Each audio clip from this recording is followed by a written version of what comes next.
провода, ток по рукам, телефон на все голоса говорит пока. Пора. И пальто на гвозде, шарф в рукаве и перчатки в карманах шепчут: подожди до утра. До утра. Но странный стук зовет дорогу. Может, сердце, может, стук в дверь.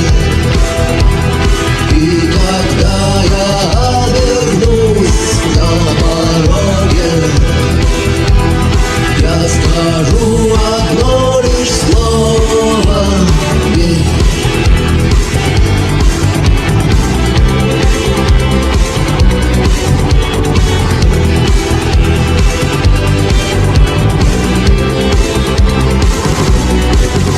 И опять поезда, и опять проводник выдаст белье и чай.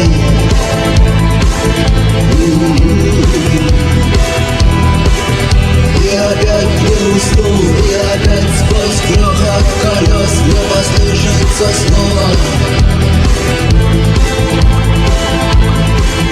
прощай.